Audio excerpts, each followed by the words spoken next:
কেমন আছো সবাই? আশা করি ভালো আছো। আমি দেবশ্রী, দেব মিউজিক সুইংস চ্যানেলে নতুন ব্লগ নিয়ে তোমাদের সামনে এসে আবার হাজির হলাম। আমরা চলে এসেছি বিষ্ণুপুরে।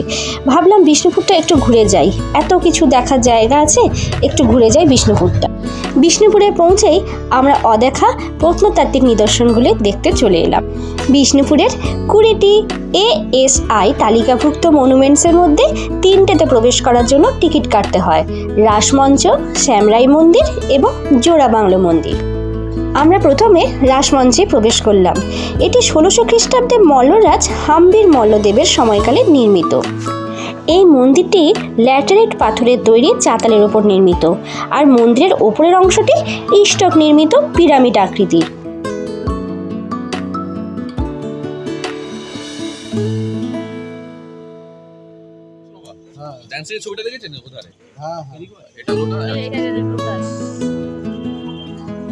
এই মন্দিরের গায়ে খুব সুন্দরভাবে পৌরাণিক চিত্র অঙ্কন করা আছে, যেগুলো দেখলে খুবই অবাক হতে হয়। এই দেখো তোমরা, আমি আস্তে আস্তে দেখাচ্ছি।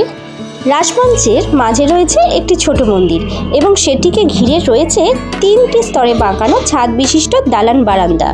প্রতি বছর রাস পূর্ণিমার সময় বিষ্ণুপুরের সমস্ত রাধাকৃষ্ণ মূর্তি রাসমঞ্চে এলে পুজো করা হয়। এরপরে আমরা চলে এলাম শ্যামরাই মন্দিরে, যাকে বলা হয় পঞ্চচূড়া মন্দির। এই মন্দিরটি ইষ্টক নির্মিত পঞ্চরত্ন মন্দিরগুলির মধ্যে শ্রেষ্ঠ ধরা হয়। 1643 খ্রিস্টাব্দে মল্লরাজ রঘুনাথ সিংহ দ্বারা এটি স্থাপিত।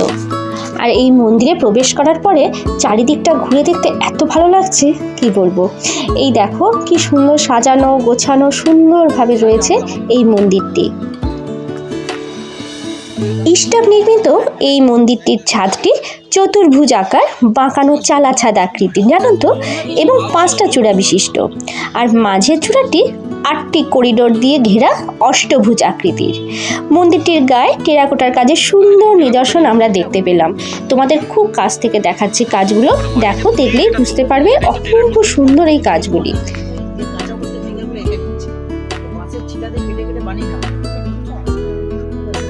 মন্দিরের গায়ে রামায়ণ, মহাভারত এবং কৃষ্ণলীলার চিত্র পোড়ামাটির কারুকাজে চমৎকারভাবে ফুটিয়ে তোলা হয়েছে। শ্যামরাই মন্দিরে মুসলিম সংস্কৃতি এবং হিন্দু সংস্কৃতির অনন্য মিশ্রণ ছিল।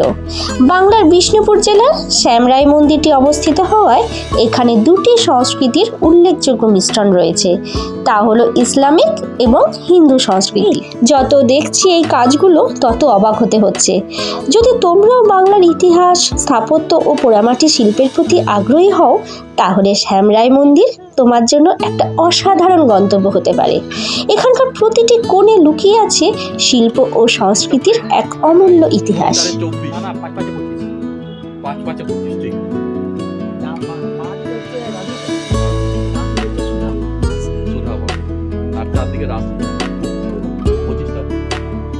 বুঝেছেন, 5টা প্লেট, 5 5 25, এই রাউন্ডটা মাঝখানে হচ্ছে 300 টাকা রাধিকা।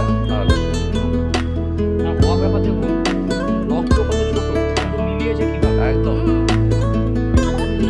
শ্যামরাই মন্দির থেকে বেরিয়ে আমরা এবার চলে এলাম জোড় বাংলা মন্দিরে।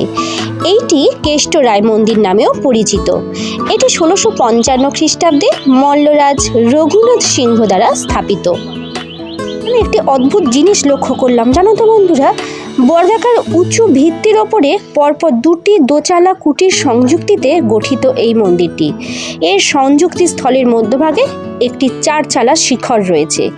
মন্দিরটির ভেতরে, বাইরে এবং ছাদের নিচের অংশে পোড়ামাটির চোখ ধাঁধানো কাজ রয়েছে।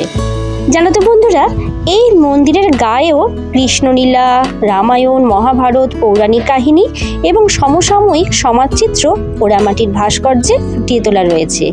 মন্দিরটির স্থাপত্য, ভাস্কর্য ও নান্দনিক কারিগরি কুশলতার জন্য একে ভারতের শ্রেষ্ঠ পোড়ামাটির মন্দিরের মর্যাদা দেওয়া হয়েছে।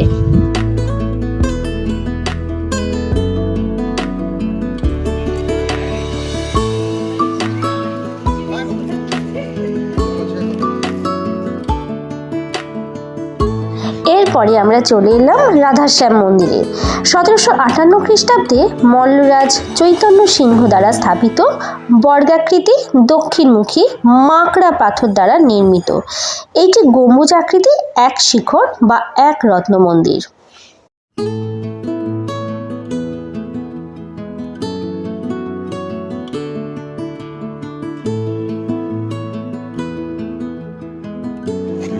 মাথা দেখা যাচ্ছে।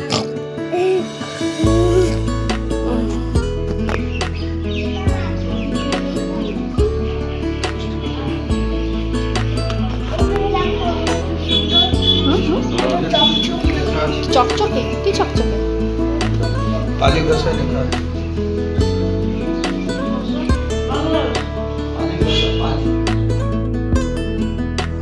আমরা এবার চলে এসেছি মৃন্ময় মায়ের মন্দিরে, কিন্তু এখানে ভিডিও তোলা নিষেধ বলে আমি এখানে কোনো ভিডিও করতে পারিনি।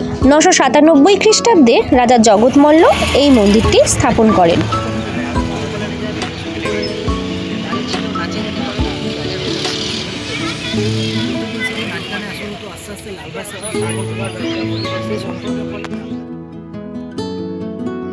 এবারে আমরা চললাম মুকুটমণিপুর। মুকুটমণিপুর যেতে যেতে রাস্তাটা এত ভালো লাগলো, তাই ভিডিওটি না করে থাকতে পারলাম না। শুধুমাত্র আপন প্রাকৃতিক সৌন্দর্য দিয়েই মুকুটমণিপুর হৃদয়ে ছুঁয়ে যেতে পারে যে কোনো প্রকৃতিপ্রেমিক পর্যটকদের। কংসাবতী আর কুমারী নদীর মিলনে নির্মিত হয়েছে নির্বচ্ছিন্ন এক সুর।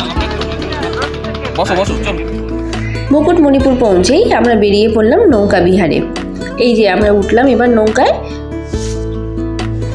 মুকুটমণিপুরে প্রাকৃতিক সৌন্দর্য দেখতে দেখতেই আমরা এগিয়ে যাব, আর ওই দিকেই আমরা নাকি দেখতে পাবো হরিণ ক্ষেত্র এবং পরেশনাথ মন্দির।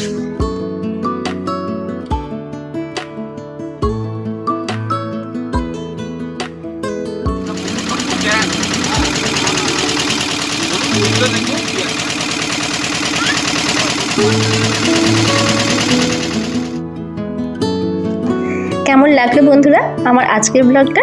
আমাকে কিন্তু অবশ্যই জানিও। তো আজকের মতো চলি, টাটা, দেখা হচ্ছে নেক্সট ব্লগে। ও আরেকটা কথা, যারা এখনও পর্যন্ত আমার চ্যানেলটা সাবস্ক্রাইব করোনি তারা প্লিজ আমার চ্যানেলটা সাবস্ক্রাইব করে দিও, আর লাইক শেয়ার কমেন্ট করতে একদম ভুলো না, কেমন? আজ তাহলে চলি, টাটা।